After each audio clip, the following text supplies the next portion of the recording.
Eu nasci no Paraná, vim estudar em São Paulo aos 10 anos, num internato. Meio que no Vale da Valsa, uma família de advogados, todos formados pela Escola do Lago São Francisco. Na ocasião, queriam que eu fosse para o mesmo caminho, eu não concordei, né? E quando, na época não era esse vestibular de hoje, na época tinha CECEM, CECEA e MAPOFEI. O CECEM era para quem ia para médicas, né, para as biomédicas, o MAPOFEI era para o pessoal de exatas, de engenharia, essa coisa toda, e o pessoal de humanas se reunia no tal do CECEA, né?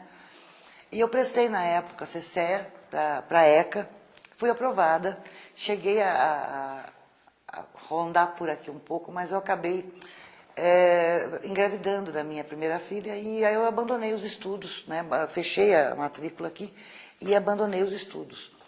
Quando eu voltei para cá, 10 anos depois, aconteceu um probleminha. Eu já tinha 10 anos de carreira como jornalista. E aí um problema sério que eu precisava de um diploma, né? E aqui o curso era de 4 anos, na Casper Libero era de 3. O que eu fiz? Correndo para Casper Libero porque era menos tempo, né? Eu retornei, a partir da Casper Libero, eu fui trazida de volta para cá pelas mãos do professor Gaudêncio Torquato. Ele falou, mas como você não está lá? Você está aqui? Eu falei, menos tempo e tal, já estou no mercado e tal. Ele me trouxe para o mestrado aqui na ECA. E foi um grande mestre. Foi a ECA, sabe o que parece a ECA? Para mim, assim, é tão engraçado. É que nem um Romeu e Julieta, aquele amor platônico, sabe? Lá longe, é uma coisa engraçada. Vai e volta, você fala, não, um dia desse eu ainda encontro esse cara e tal. Aí deixei o barco correr na profissão, em outras coisas, e só falei, deixa a ECA quieta lá, um dia eu volto, né? E voltei realmente há 2 anos para desenvolver um trabalho que não existe ainda no Brasil consolidado, né? Que é um estudo sobre comunicação governamental. Mas a ECA me parece um pouco isso mesmo. Quando eu vim para cá de volta para fazer o mestrado pelas mãos do Torquato, era uma coisa interessante, que ele vislumbrava uma coisa que na época ninguém pensava. Pelo contrário, criticava-se muito aquilo, né? Que era a tal da comunicação empresarial na época, no jornalismo empresarial.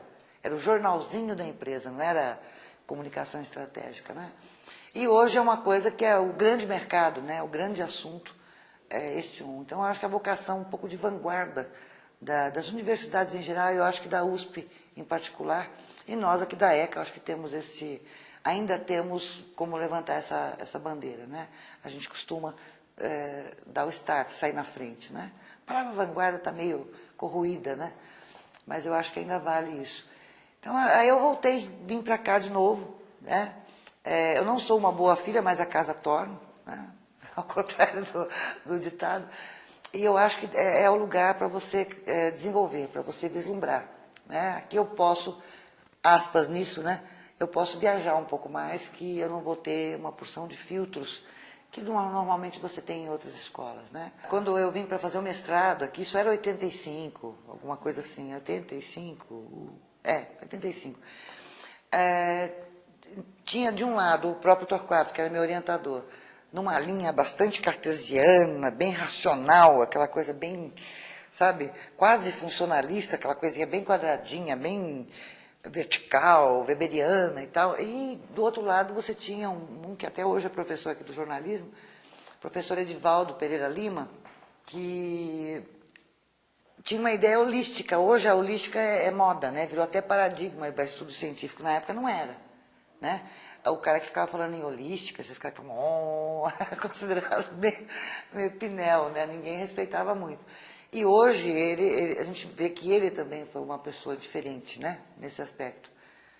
Parte de uma teoria dos sistemas, para ir e vai viajando, até chegar numa proposta holística de comunicação, né? Uma proposta integradora.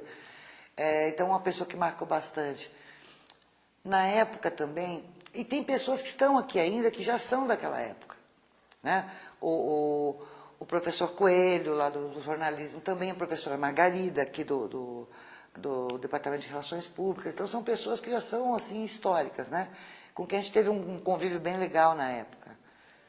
E algumas outras pessoas, que eu nem sei se ainda estão por aqui hoje, né? o professor Sérgio Gomes, ele é jornalista também e sempre lidou com imprensa sindical, imprensa operária, imprensa sindical. Quando ele chegou aqui na ECA, ele passou a ocupar a mesma sala do professor Torquato, que tratava de empresarial. Então, a mesa do professor Torquato, porque fazia mais tempo que ele estava ali e tudo, pegou uma daquelas mesas antigas, era enorme, era uma mesa com 2 metros de largura, assim, por mais um outro tanto de profundidade, era uma mesa gigantesca. Por falta de espaço, e até um hábito, até hoje a gente divide, né, 2 professores numa sala, puseram uma mesinha que tinha ali no jeito, na hora, para o professor Sérgio Gomes. Então, era uma mesinha assim. Um dia chega muito bem-humorado, um professor, não me lembro quem foi que entrou, falou assim, tá vendo, ó, está aqui explicitado o valor que se dá para o empresarial e para o operário aqui nesse país, né? E mostrou o tamanho das mesas. Então, eram pequenas brincadeiras, pequenas coisas assim que aconteciam, que eram muito interessantes, né? Aqui da ECA. Eu acho que não é a ECA hoje, eu tenho a impressão que o mundo inteiro está assim, acho que a ECA é um pedaço. Nós estamos num período de transição de alguma coisa para não sei lá o quê. Ninguém sabe, né, o que é. Então, essa conversa de novos paradigmas é um papo bem louco, né? Mas eu acho que é esse caminho. Quem dirige automóvel, né? Às 6 horas da tarde tem um problema, às 5h30, às 6 tem um problema. Que o sol já não ilumina e o seu farol do carro também não faz efeito. É melhor você encostar num canto, lá num posto de gasolina, tomar um café, tomar um lanchinho, descansar um pouco e depois você continua. Eu acho que o mundo inteiro, e a ECA também, está nesse momento de passagem do que era para alguma coisa que a gente não sabe o que é que vai ser, né? Eu acho que todo mundo está. O Estado está mudando de função, o Estado com E maiúsculo, né? Nós somos uma universidade estatal, né? Somos uma universidade dita pública, uma universidade estatal. Eu acho que junto com o Estado nós estamos passando por um procedimento transformador. Alguma coisa transformadora. Para onde vai, eu acho que aí vai depender da gente. Principalmente vocês que são alunos, né? E esses alunos da ECA, como que eles são? Eu acho que eles também estão em transição. Eles são um retrato perfeito desse momento de transição, né? Eles ficam assim, pegam ao mesmo tempo disciplinas no plural muito teóricas e se encantam com aquilo quando se dedicam. E, por outro lado, ficam o tempo todo reivindicando que querem técnica, disciplinas técnicas, né? Então, eu acho que esse é a passagem, né? É o lusco-fusco das 6 da tarde, do comecinho da manhã, né? Não adianta você falar, estuda a teoria, não adianta você falar isso para o cara. Porque ele está influenciado por toda uma... Não, eu tenho que saber fazer o negócio. Se você souber pensar, fazer é o de menos. Em uma semana você pega o jeito da coisa, né? Vai apanhar um pouquinho aqui e ali, né? Agora, se você não souber pensar e souber fazer super bem, o que vai acontecer? A primeira vez que mudar a tecnologia, você já está obsoleto. Mas se você aprender a pensar, não. Mas se vocês resolverem pegar o autor à unha, como a gente vê muitas vezes os alunos fazendo, que, aliás, graças a Deus é mais frequente, né? Pegar o autor à unha, pegar um tema inédito, encarar esse tema inédito, pensar em estudar, em discutir, sentar, em trocar ideia, concordar, discordar, trazer propostas que ainda não existem. Aí dá para enxergar uma ECA com o mesmo espírito que ela teve há 20 anos atrás, né?